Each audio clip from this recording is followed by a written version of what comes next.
चाहें कबहु कुछ, तुम सन सहज सनेह, बसहु निरंतर पास उर, सो राउर निज गेह।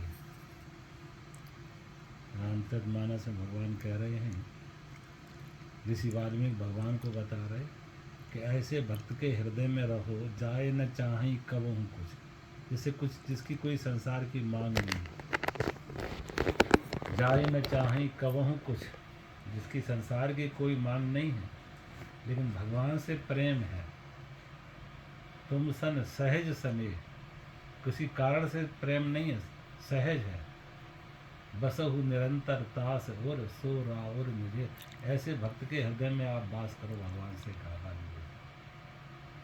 और गीता में भी भगवान वही कह रहे हैं कि मेरा भक्त मुझे कौन प्रिय है, तो संतुष्टा सत्तम योगी, यतात्मा दृढ़ निश्चया, मयि अर्पित मनोबुद्धि, यो मद भक्ता समय प्रिय। जो सदा संतोष में है, जिसकी कोई मांग नहीं, ना कोई मांग ना कोई शिकायत, संतुष्टा सत्तम योगी, सदा भगवान से जुड़ा हुआ है। निर्ममो निरहंकारा, जिसकी कोई अहंकार नहीं, जिसकी कोई ममता नहीं, न मैं न मेरा, मैं भी तुम्हारा मेरा भी तुम्हारा, सब कुछ तुम ही तुम हो,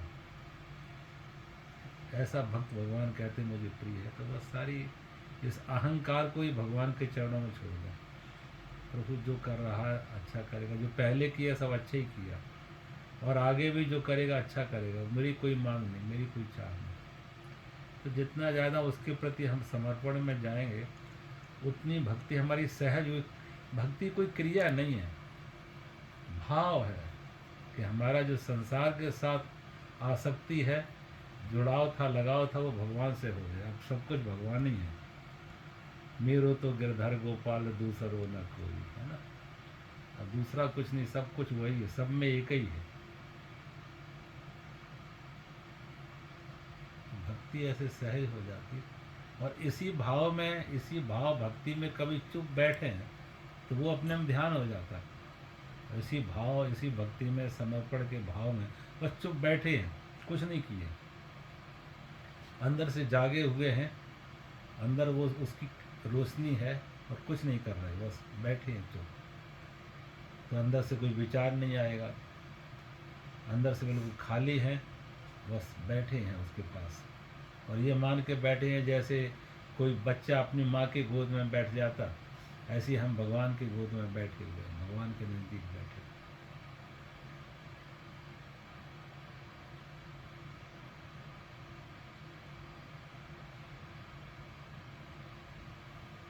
भक्त भगवान के जैसे, बच्चा माँ की गोद में बैठ कर निश्चिंत हो जाता, निर्भय हो जाता, निर्लोभ निर्वैर, ऐसे ही हम भगवान की गोद में, माँ की गोद में बैठे हुए हैं।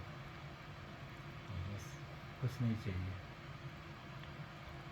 उसकी हम गोद में बैठ गए, उसका प्यार का हाथ मेरे सिर पर है, बस कृपा है।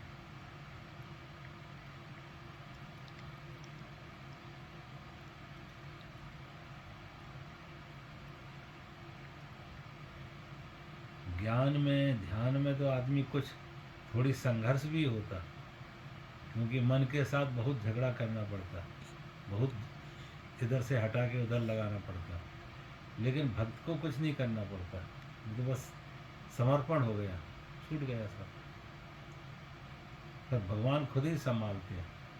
तो न्याय दर्शन में कहते हैं ना, बिडाला न्याय, बिल्ली के बच्चे को जैसे माँ संभालती है बच्चे को, वो खुद ही उठा के इधर से उधर ले जाती है, रखती है, उसे कुछ नहीं करना पड़ता।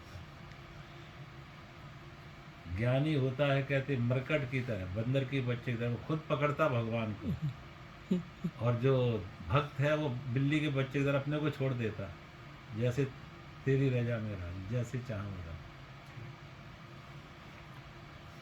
ज्ञानी को पकड़ना पड़ता है। बहुत अच्छा बोल रहे हैं। ज्ञानी पकड़ता है, ज्ञानी पकड़ता है भगवान को, भक्त छोड़ देता है, भक्त छोड़ देता। भाई छोड़ता है भक्त, समझी, भाई छोड़ देता है भक्त, हाँ, भाई छोड़ देता है, सभी को छोड़ता, कुछ है भाई किसका है, कुछ है ही नहीं अपना, जो है सब उसी की कृपा है, जो है सब उसकी कृपा, अपना क्या है, सभी को छूटी। मुख्य तो अहम छूटा तो सब छूट गया। अहम छूट गया, मैं छूटा तो मेरा भी छूट गया। जब मैं ही नहीं रहा तो मेरा क्या रहा? तो निर्ममो निरहंकारा, क्योंकि मैं छूटा तो निरहंकार हो गए और मेरा छूटा तो निर्मम हो गए। ममता छूटी, ममता भी नहीं है, अहंकार भी नहीं।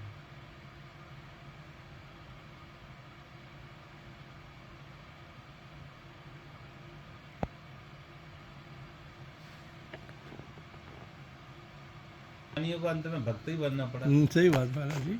इसको कुछ उदाहरण महाप्रभु दीजिए। चैतन्य देव को देखो, चैतन्य चैतन्य, हाँ, हाँ, शंकराचार्य को देखो, महाप्रभु। yes, sir। हैं? चैतन्य हाँ, महाप्रभु। चैतन्य महाप्रभु को देखो, बड़े ज्ञानी थे, अच्छा, खूब शास्त्रार्थ करते थे। न्याय की टीचर थे, न्याय हाँ, की। अंत में सब छोड़ दिया, सब कुछ छोड़ नहीं, दिया, ये सब कुछ बुद्धि से कहीं कोई नहीं पहुंचा। उनको जब वो टीचर थे, उन्होंने कहा कि अब मेरे से मैं कृष्ण ही देखता हूँ, अब तुम मेरे से शिक्षा लेकर तुम्हारा लक्ष्य पूरा नहीं होगा। अब मैं किसने बोला था? चैतन्य महाप्रभु अच्छा, बोला कि अब मैं हर कृष्ण में देख रहा हूँ, मेरा कृष्ण में शिक्षा से तुम्हारा शिक्षा पूरा नहीं होगा। सब रोते हैं उस समय। मुख्य बात है किसी को कभी इस तरीके का वो मन में नहीं रखना चाहिए कि ये रूप या वो रूप सब एक ही है। सब एक ही है महाराज जी। किसी भी रूप के प्रति समर्पण हो जाए, किसी भी नाम रूप के प्रति समर्पण हो जाए, कोई है, ये सब एक ही है। सही बात, सही बात।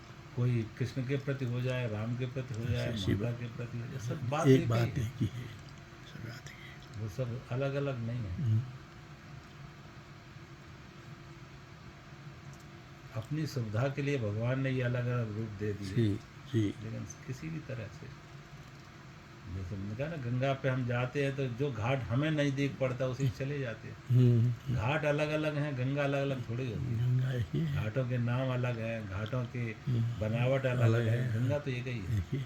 किसी घाट पे किसी नाम रूप को पकड़ लो, बात एक ही जगह पहुंची। स्वामी जी, आपका एक डिस्कोर्स सुन रही थी, काफ़ी मेरे को एक्सेस नहीं हुआ, तो मैं आपको स्वामी जी पूछूंगी फिर से, अगर आप भेज सकते। तो सबरी के गुरु ने ये वचन दिया था कि तुम यहीं रहो, तुम्हें भगवान खोजने कहीं जाना नहीं है। भक्त भगवान को नहीं खोजते हैं, भगवान भक्त को खोजते हैं। हम कहाँ भगवान को खोजेंगे? हमारी क्या शक्ति है, क्या हमारी योग्यता है, क्या हमारा ज्ञान है? भगवान ही हमें खोज लेंगे। तो भगवान जो 14 वर्ष के वनवास में सीता के हरण होने पे सबरी की कुटिया पे लक्ष्मण के साथ आए, तो सबरी को ज्ञान आया कि मेरे गुरु ने जो कहा था कि भगवान तुम्हें दर्शन देने, आज भगवान मेरी कुटिया पर मुझे दर्शन देने आए। तो सबरी ने भगवान की प्रार्थना की कि मैं आपको कैसे आपका अभिवादन करूं, कैसे आपका अभिनंदन करूं। मैं छोटी जाति की हूँ, स्त्री हूँ, बिना पढ़ी लिखी हूँ। तब भगवान ने सबरी कहा, सबरी मेरा संबंध मेरे भक्त से स्त्री या पुरुष का संबंध नहीं है, छोटी या बड़ी जाति का संबंध नहीं है, पढ़ा या अनपढ़ होने का संबंध नहीं है। मेरा संबंध तो मेरे भक्त से भाव का संबंध है, भक्ति का संबंध है, प्रेम का संबंध है। फिर सबरी को भगवान ने 9 प्रकार की भक्ति बताई कि 9 प्रकार की भक्ति होती है। और सबरी, तेरे पास तो 9 में से 9 भक्ति है, किसी के पास 9 में से एक भी हो जाए तो भी भगवान से वो जुड़ जाता। कोई एक ही रस्सी के साथ जुड़ जाता, वो भी जुड़ गया, लेकिन तेने तो 9 तरफ से मेरे को पकड़ रखा है। तब 9 प्रकार की भक्ति सबरी को भगवान ने बताई। तो उसमें थी प्रथम भगति। रामायण की चौपाइयाँ हैं ये सब। पान जोड़ आगे भई ठाड़ी, और प्रभु ही बेलो के प्रीत यति बाढ़ी, कही विधि स्तुति करहूँ तुम्हारी, और क्षमऊ नाथ में जड़ मत भारी, अधम ते अधम अधम अति नारी, तिनि मोह मैं मति मंद अघारी। अपनी अपनी दीनता प्रकट करती है, छोटी जाति की स्त्री, बिना पढ़े लिखे।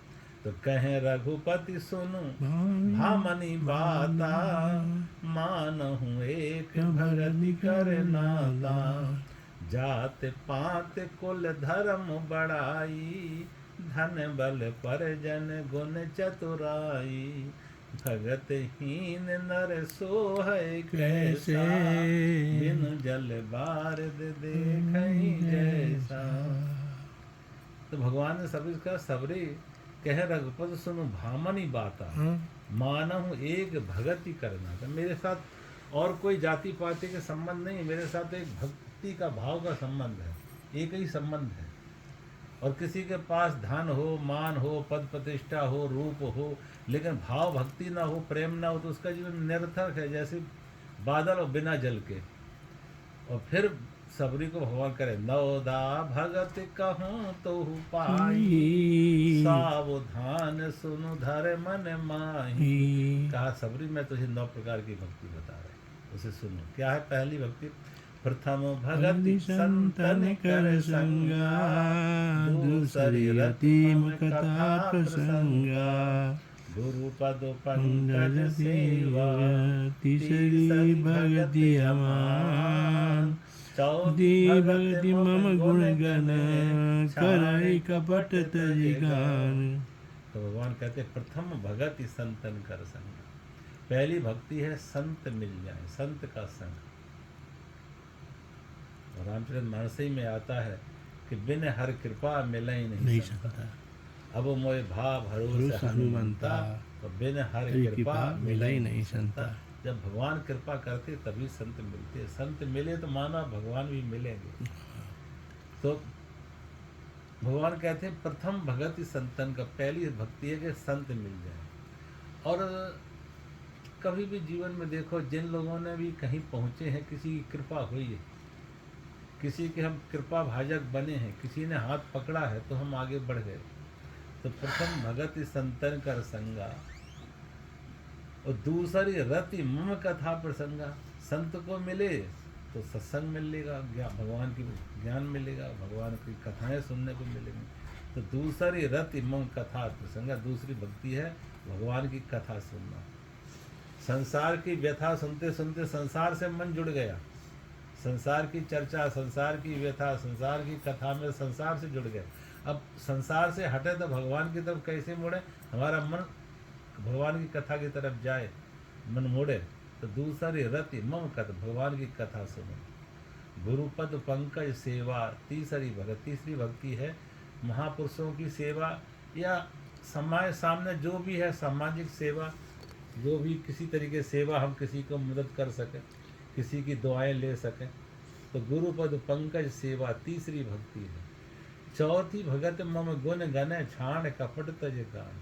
भगवान का चौथी भक्ति है, लेकिन भगवान के गुणगान तो करें हम। हमारी जितनी प्रार्थनाएं हैं, कीर्तन है, वो सारी कीर्तनाएं, प्रार्थनाएं सब गुणगान हैं भगवान के। लेकिन प्रार्थना के साथ कुछ मांगना रखो, कीर्तन के बाद कुछ मांगना रखो कि अब ये दे दो, हमने तुमको भजन सुनाया तो मुझे ये दे दो, संसार दे दो, धन दे दो, मान दे दो, परिवार, कुछ नहीं, कोई संसार की वो मांग ना हो। तो भगवान के गुणगान करें लेकिन संसार की कोई मांग ना हो। तो चौथी भक्ति है। पांचवी भक्ति कहते हैं भगवान मंत्र जाप मम दृढ़, पंचम मंत्र जाप मम दृढ़ विश्वासा, पंचम भजन सुवेद प्रकाशा, छठ दम शील विरति बहु कर्मा, विरति निरंतर सज्जन धर्म। छठवीं भक्ति पंचम